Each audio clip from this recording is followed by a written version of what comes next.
तो जयपुर के राजा की पुत्री मदन मोहन जी की सेवा करती थी।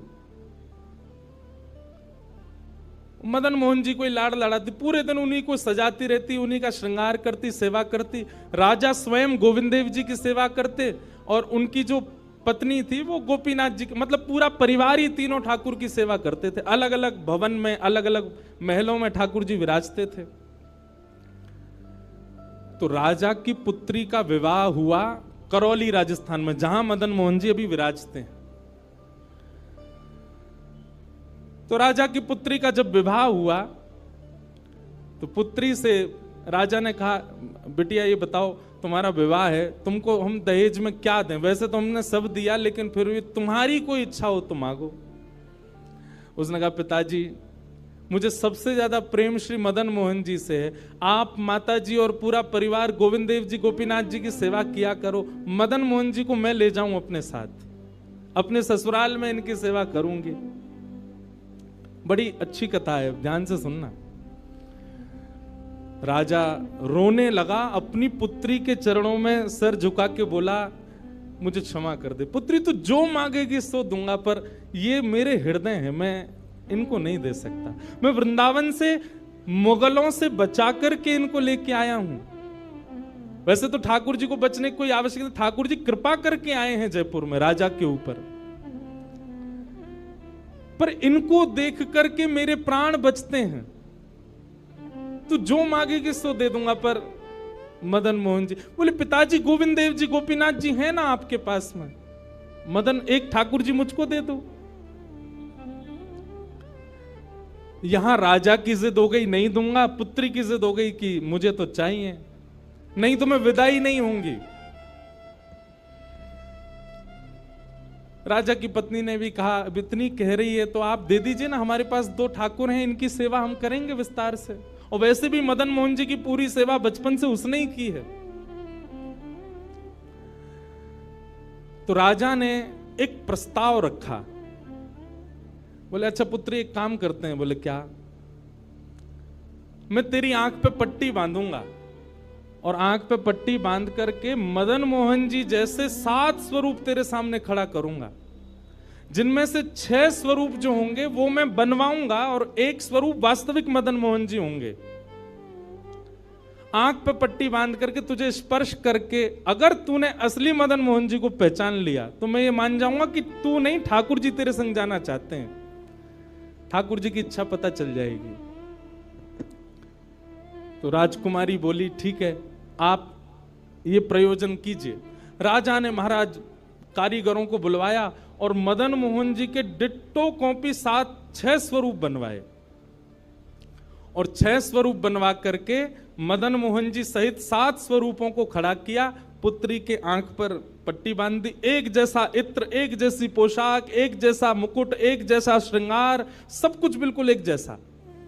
और कहा, पुत्री अब तू इनमें से जो 7 में से पहचान लेगी, अगर असली तूने पहचान लिए तो मैं तेरे संग भेज दूंगा। उसने हाँ तो बोल दिया, लेकिन वो कांपने लगी, घबराने लगी।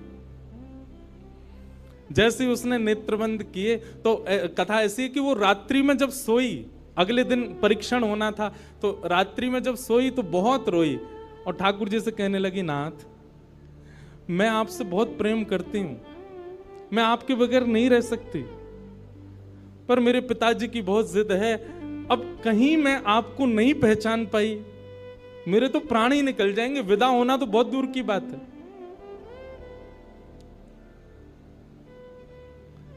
रुदन करते करते करते करते, बंधुओं एक मेरी बात बहुत ध्यान से सुनिएगा, कभी ठाकुर जी के विरह में यदि आपके अश्रु नहीं आए हैं ना, तो अभी आप भक्ति के भाव से बहुत दूर हो। आपको वृंदावन जाना अच्छा लगता है, वृंदावन में घूमना अच्छा लगता है, राधा राधा नाम ध्वनि पर झूमना अच्छा लगता है, कथाएं प्रवचन सत्संग बढ़िया लगते हैं, ये सब एक प्रथम सोपान, प्रथम सीढ़ी है। पर प्रमुख सीढ़ी तो भजन मार्ग या भक्ति पथ की विरह है। अगर वो आपके चित्त में कभी ठाकुर जी के लिए नहीं आया है तो अभी आप बहुत पीछे छूटे हुए हो। रात भर रोती रही और रुदन करते करते, नाथ मैं कैसे पहचानूंगी कि आप सत्य कौन से हो? मदन मोहन जी उसके स्वप्न में आ गए और स्वप्न में आकर के बोले, तू चिंता मत करे, तेरो ही मन ना है मोह ले जावे को, मेरो भी मन है रो तेरे संग जावे को। अरे जे सब मेरी सेवा तो करें, पर तेरी जैसी सेवा तो कोई करेगा ना, मेरो भी बड़ो मन है तेरे संग चलवे को। तो उसने कहा, तो नाथ कुछ कृपा तो करो। बोले हाँ मैं एक काम करूंगा। बोले कहा, तू सबरे स्वरूपन को जब स्पर्श करेगी ना, तो असली मदन मोहन जो मैं हूं, तू मेरे हाथन को स्पर्श करियो। तो हाथ कैसे? ऐसे। ठाकुर जी त्रिभंग लली ठाकुर जी हैं, तो ठाकुर जी बोले तू मेरे हाथन को स्पर्श करियो, तो जितने मेरे अन्य स्वरूप हैं 6 वो तो ऐसे ही रहेंगे, लेकिन जैसे ही तू वास्तविक मेरे सामने आवेगी, सो मैं अपनी इकन्नी उंगली उठा दूंगा, अपनी कोने वाली उंगली उठा दूंगा।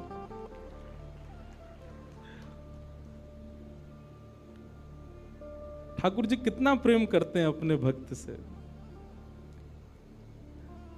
ठाकुर जी बोले मैं अपनी इकन्नी उंगली उठा दूंगा और तू स्पर्श करती करती मेरी जैसे इकन्नी उंगली उठे, वाकू पकड़ लियो और तुरंत पिताजी से कह दियो, जय रे मदन मोहन जी, मैं चल दूंगा तेरे संग।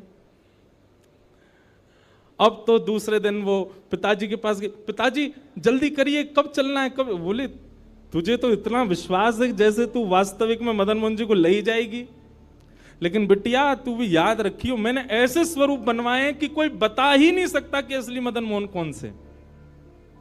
बोले पिताजी आप सन्मुख पधराओ। तो महाराज भीड़ लग गई देखने वालों की, पूरा राजभवन इकट्ठा हो गया जयपुर का। 7 स्वरूप विराजमान हुए। पुत्री के आंख पर अभी विवाह हुआ, उसका विदाई नहीं हुई है, आंख पर पट्टी बांध करके और कहा जाओ, अगर मदन मोहन जी की इच्छा होगी तो तू ढूंढ ले। अब मदन मोहन जी तो पहले ही बता चुके हैं, ऐसे मिलूंगा। जैसे मानो टीचर पहले ही एग्जाम पेपर लीक कर दे, ये क्वेश्चन आने वाले, तैयार कर आना। उसने जाग करके जैसे स्वरूप स्पर्श करने प्रारंभ किए, पहला बोले ये नहीं है, दूसरा स्पर्श किया, ये भी नहीं है। ठाकुर जी खड़े थे 5वीं पंक्ति में, 5वें वाले थे। तीसरे स्पर्श किए, बोले ये भी नहीं है। चौथे किए, बोले ये भी नहीं है। जैसे ही 5वें का स्पर्श किया और मुखमंडल का स्पर्श किया, गले का स्पर्श किया, वक्ष का स्पर्श कर, जैसे ही ठाकुर जी की भुजा पकड़ी, सो ही ठाकुर जी ने अपनी इकन्नी उंगली हिला दी। और जैसे ही इकन्नी उंगली हिलाई, उसने तो, पिताजी यही है मदन मोहन जी। आहा, राजा के तो नेत्रों से आंसू गिर गए, चरणों में गिर गए, उठ करके अपनी बिटिया को गले से लगा लिया, कान में बोले बोले मैंने इकन्नी उंगली हिलते हुए देख ली। मुझे ये बात पता चल गई है कि भैया तेरी जिद नहीं है इनको ले जाने की, इनकी भी जिद है तेरे संग जाने की।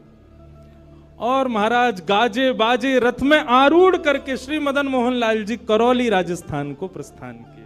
बोलो मदन मोहन लाल की। बिहरत निस दिन कुंज गलन में, ब्रज जन मन सुख धाम। मदन मोहन को रूप निरख के, मदन मोहन को रूप निरख, सनातन बल बल जाए। वृंदावन प्यारो वृंदावन, श्री वृंदावन मेरो। ये भैया ऐसे ही भजन नहीं बना है, ये ऐसे ही आपके झूमने के लिए कीर्तन नहीं, ये पूरा वृंदावन समाविष्ट करवा दिया हमारे गिरधरलाल जी ने एक ही पद में। पूरा वृंदावन विराज रहा है। ठाकुर जी जड़ नहीं है। दूसरा स्वरूप क्या है ठाकुर जी का? चैतन्य। कौन है ठाकुर जी? चैतन्य। कई लोग पूछते हैं महाराज जी सेवा का कोई प्रकल्प बताओ, सेवा का कोई भाव बताओ, सेवा कैसे करनी चाहिए, सेवा में क्या होना चाहिए क्या नहीं होना चाहिए। हमारी एक बात सब लोग सुन लीजिए, यहां लगभग सब सेवा वाले ही बैठे हैं। आप ठाकुर जी के प्रति चैतन्य भाव अपने हृदय में प्रगाढ़ कर लो। चैतन्य भाव प्रगाढ़ मतलब ये कोई पाषाण नहीं है, ये कोई प्रतिमा नहीं है, ये कोई धातु नहीं है, साक्षात वृंदावन चंद मेरे घर पर विराज रहे हैं। ये विश्वास आप अपने चित्त में प्रगाढ़ कर लीजिए। बस आपके जिस दिन ये विश्वास प्रगाढ़ हो गया, अपने आप आपको सेवा सीखनी, किसी से पूछनी नहीं, अपने आप करने लग जाओगे। अरे मां को नहीं बताना पड़ता पुत्र की सेवा कैसे होती है, पत्नी को नहीं सिखाना पड़ता पति को कैसे पूछना है। सारे संबंध हम अपने आप सीख लेते हैं। तो ठाकुर जी से जो हमारा प्रेम भाव है, उसके लिए हमको पूछना क्यों पड़ता है कि कैसे करें, भोग कैसे लगाएं, सुलाएं कैसे, ये कैसे करें। शास्त्रीय बात पीछे है, पहले आप प्रेम भाव में तो आओ। ठाकुर जी अपने आप सिखा देंगे अपनी सेवा कैसे करनी।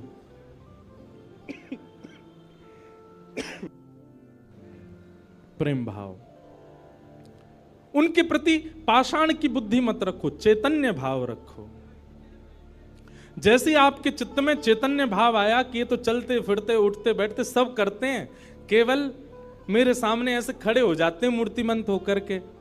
मानो ये ठाकुर जी मुझसे कह रहे हैं कि तू अपनो इतना प्रेम मोको प्रदान कर कि मैं चलन लगूं, मैं फिरन लगूं। सब लोग एक बात याद रखिएगा, जिसके भी घर में ठाकुर जी की सेवा है, ठाकुर जी हमको चैलेंज करते हैं, अगर तो में सामर्थ्य हो तो अपनी भक्ति से, अपने भाव से, अपने समस्त प्रयासों से तू मुझे चलवा के दिखा दे, तू मुझे बुलवा के दिखा दे।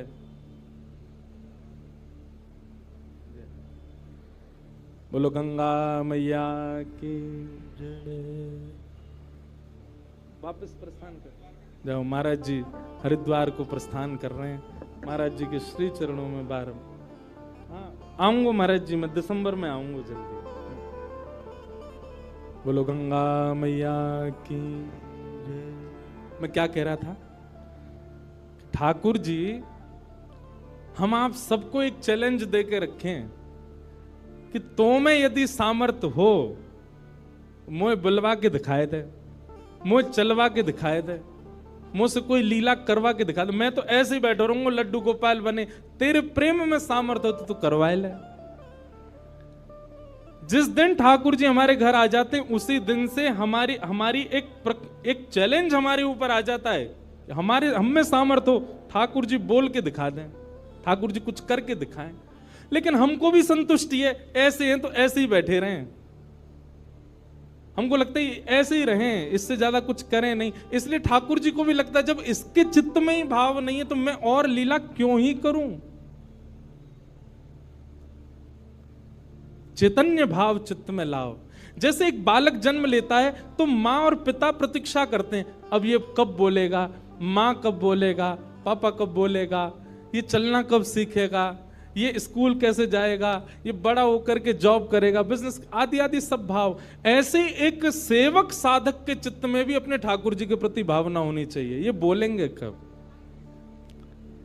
हम एक बधाई गाते हैं ना नंदोत्सव में, उस बधाई में एक पंक्ति गाते हैं, धन्य घड़ी जब होए यशोदा मैया कह के बोले, नूपुर बांध दो चरणन में घुट मन डोले, नूपुर बांध दो चरणन में घुट मन डोले, पकड़े बाबा की उंगरिया तेरो ललना जुग जुग जीवेरी यशोदा मैया तेरो ललना। स्वामी जी हरिदास जी जब सेवा करते थे ना,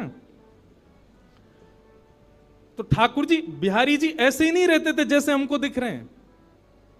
स्वामी जी जैसे ही कपाट करते थे, सोई बिहारी जी बैठ जाते थे, बंसी सब नीचे करके हाथ सीधे कर लेते। मैं तो हार गयो पूरे दिन खड़े खड़े। स्वामी जी तुम बार बार पर्दा करते रहे करो। इसीलिए बिहारी जी में बार बार पर्दा आता। क्यों? ठाकुर जी उतनी देर बैठ लेते हैं, क्यों? खड़े खड़े थक गए। बहुत भाव है पर्दा के, पर एक भाव यह भी है। तो स्वामी जी को अनुभव होता है, तो इसका मतलब क्या है? ठाकुर जी लीला करते हैं, पर अब क्यों नहीं कर रहे? हमारे भीतर स्वामी जी जैसा भाव नहीं है। श्री हरिराम व्यास जी के विराज रहे ठाकुर जी, बाबा के ठीक पीछे जुगल किशोर जी। मुझको तो रूप देख के ही पता चल जाए कौन से ठाकुर जी हैं। जुगल किशोर जी, इनके चरित्र में आता है कि एक बार कोई साधक वंशी दे गया, और वंशी देख करके बोला हरिराम व्यास जी, जुगल किशोर जी को वंशी पधरा देना, नई सोने की वंशी है। तो आपने श्रृंगार करके जैसे ही वंशी ठाकुर जी के हाथ ऐसे ही रहते हैं, तो वंशी पोली उसमें जैसे ही प्रवेश कराई, ठाकुर जी के हाथ का जो छिद्र है वो छोटा पड़ गया, वंशी बड़ी, लेकिन ज्यादा बड़ी नहीं, नेक बड़ी, नेक। तो व्यास जी ने थोड़ा श्रम किया, थोड़ा जोर लगाया कि वंशी कैसे वो भीतर जाए।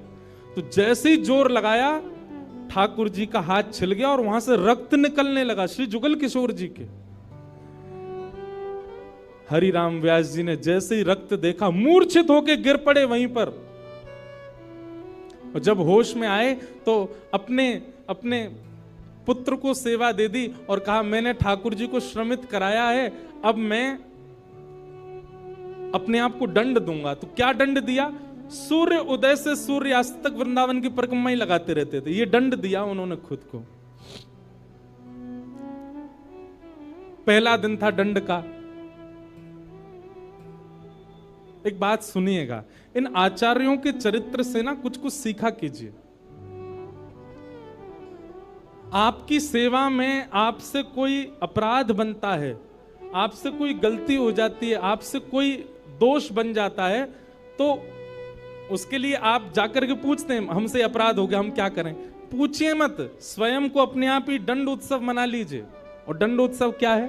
तुरंत वृंदावन जाओ, एक परिक्रमा लगाओ, किसी वैष्णव को प्रसाद पवाओ, ब्रजवासी को कुछ दे करके उनको प्रसन्न करके आओ। यही दंड है वैष्णव अपराध का, भगवत अपराध का।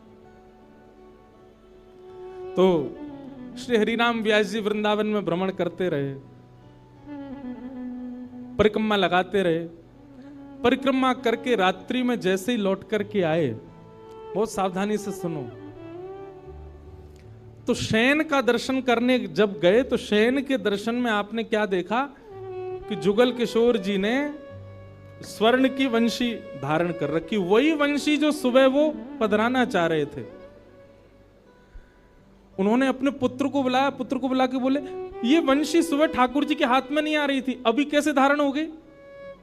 बोले पता नहीं पिताजी, आप तो चले गए थे, मैंने वंशी उठा करके धारण कराई, ठाकुर जी ने धारण कर ली। हरिराम व्यास जी ने जैसे ही वंशी निकाल करके देखी तो क्या पाया? ठाकुर जी ने अपना हाथ ही बड़ा कर लिया वंशी धारण करने के लिए, उनके लिए। अब ताली से काम नहीं चले, हमारे ठाकुर जी करते हैं ऐसे? क्यों नहीं करते? और हम संतुष्ट क्यों हो जाते हैं? जैसी सेवा है उससे हमको प्रसन्नता क्यों हो जाती है? नहीं। ये इस बात का प्रमाण है कि कहीं ना कहीं हमारी भक्ति में, हमारे भाव में, हमारे प्रेम में अभी वो स्तर नहीं आया कि ठाकुर जी उसको स्वीकार कर लें। इसलिए भैया, सबसे पहली बात भक्ति में, सेवा में सबसे पहला प्रकार, ठाकुर जी को आप चैतन्य मानो। वो जड़ नहीं है, वो पीतल के नहीं है, वो अष्टधातु के नहीं है, वो मार्बल के नहीं है, वो साक्षात ठाकुर जी हैं, वो साक्षात चैतन्य है। उनके प्रति चैतन्य बुद्धि आपने धारण कर ली, अपने आप ठाकुर जी अपने आप लीलाएं कराना प्रारंभ कर देंगे। मुझको राधा रमण कर दो वैसा मगन, मुझको राधा रमण। नित्य की प्रार्थना होनी चाहिए ठाकुर जी से। रटू में तेरा नाम यूं आठों याम, रटू में तेरा यूं आठों याम, रटू में तेरा नाम यूं आठों याम,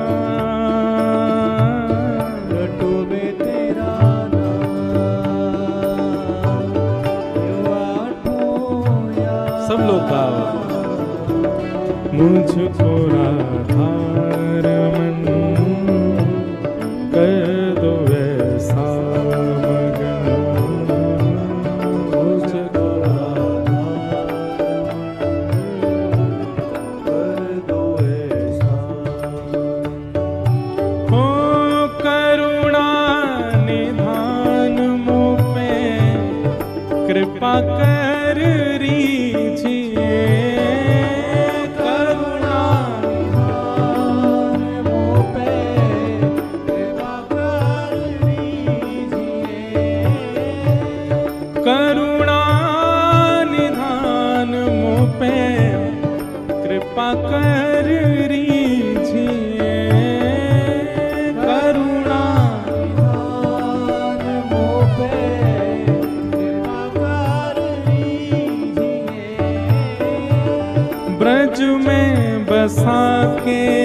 मोहे सेवा सुख दीजिए, ब्रज में बसा के मोहे सेवा सुख दीजिए।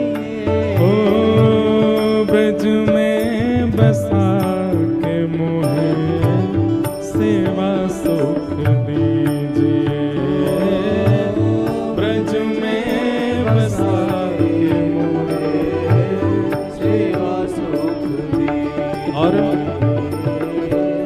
प्रेम से भर दो मन, गाऊं तेरे भजन, प्रेम से भर दो मन, गाऊं तेरे भजन।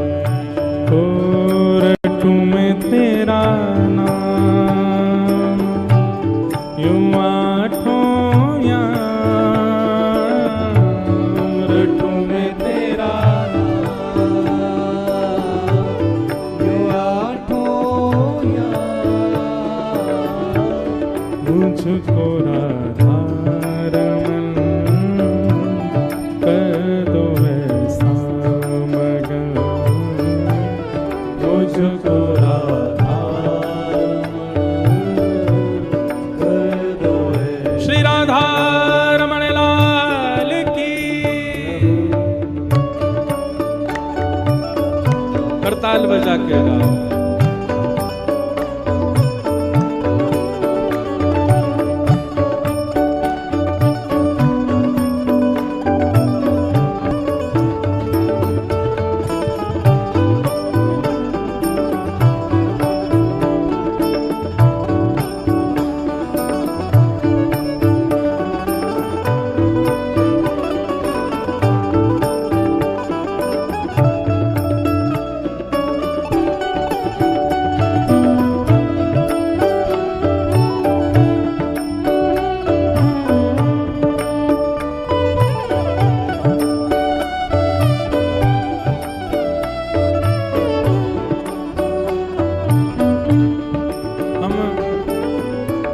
भाव पर चर्चा कर रहे हैं कि ठाकुर जी को चैतन्य मानो, वे पाषाण नहीं है, वे पाषाण तो हमारे लिए बनकर के खड़े हैं कि तू अपने प्रेम से मुझे चैतन्य बना। वो चैतन्य ही हैं और उसी भाव की पूर्ति इस पद के दूसरे भाव में, दूसरे अंतरे में होती है। भाव से गाओ सब लोग। भाव भरे भूषणों से आपको सजाऊं मैं, भाव भरे भूषणों से आपको सजाऊं मैं। भाव भरे भूषणों से आपको सजाऊं मैं, भाव भरे भूषणों से आपको सजाऊं मैं। और नित नव भोज निज हाथों से पवाऊं मैं, भोज निज हाथों से पवाऊंगे। ओ नित नव भोज निज हाथों से पवाऊं मैं। इतना भोज निज हाथों से पवाऊंगे। भैया हम सबके लाल जी पूरे दिना खड़े रहे और कोई के लड्डू गोपाल हैं तो पूरे दिना बैठे रहे, उनके पामन में दर्द ना हो तो ऐसी भावना हमारे चित्त में नहीं आती कभी। नित्य की सेवा में एक काम किया कीजिए, रोज रात्रि अपने ठाकुर जी के चरण जरूर दबाया कीजिए। सिंथेटिक नहीं पर असली वाला इत्र मंगाइए, थोड़ा महंगा आएगा, मंगवाओ ठाकुर जी की सेवा के लिए। और चरणों में इत्र लगा करके और फिर बड़े धीमे धीमे उंगलियों से। अच्छा एक बात और है, हमारे पुष्टि मार्ग के आचार्य कहते हैं ठाकुर जी की सेवा में अंगूठा का प्रयोग नहीं होना चाहिए। क्यों? कहीं भी जोर लगाना होता है हम अंगूठा का ही प्रयोग करते हैं। और ठाकुर जी की सेवा में अगर आप अंगूठा लगाते हो ठाकुर जी को पीड़ा होती होगी, लग जाती होगी, इसलिए उंगलियों से सेवा का ही निधान होना चाहिए। कहीं उठा करके भी रखें तो अंगूठा से ठाकुर जी को बड़े आराम से स्पर्श करना चाहिए। शास्त्र हमारे आचार्य तो ऐसा कहते हैं कि अगर आपने अंगूठा का प्रयोग किया भी है तो श्रृंगार के बाद ठाकुर जी का एक अलग से भोग लगाओ। किस बात का? श्रम भोग। ठाकुर जी आपको दर्द हो गया होगा, हमने अंगूठा से दबाया आपको, इसलिए मंदिरों में श्रम भोग आता है। बेचारो बहुत हमारो ठाकुर वृंदावन को बड़ो हल्को सो नेक में हार जाए, नेक जोर ते सर दबाए दो, हाथ दबाए दो, पाम दबाए, थक जाए इतने में तो श्रम भोग लाओ। नित्य रात्रि में ठाकुर जी को शयन से पहले चरणों में इत्र जरूर सेवा किया करो। श्रृंगार कोई कर जाए, भोग कोई बनावे, पर रात्रि शयन तो सेवक को स्वयं कराने चाहिए। दाबु तुमरे चरण करो जब तुम शयन, दाबु तुमरे चरण करो जब तुम शयन, ओ दाबु तुमरे चरण करो जब तुम शयन,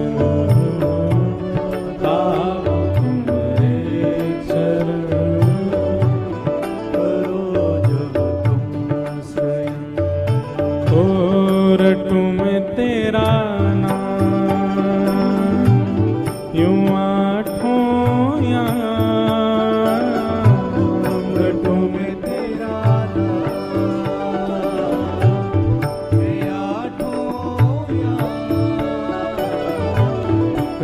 में तेरा नाम यूं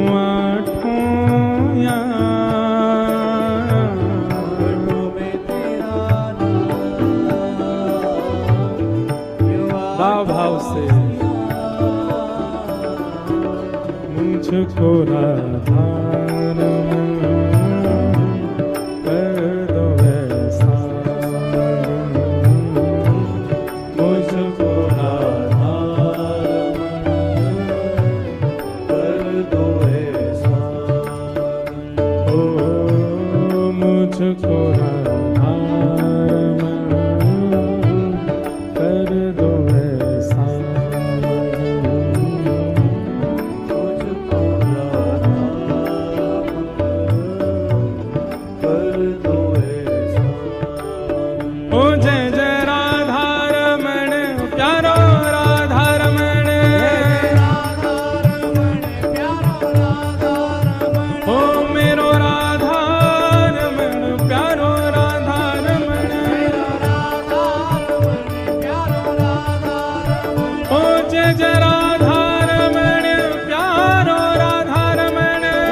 जय जय राधा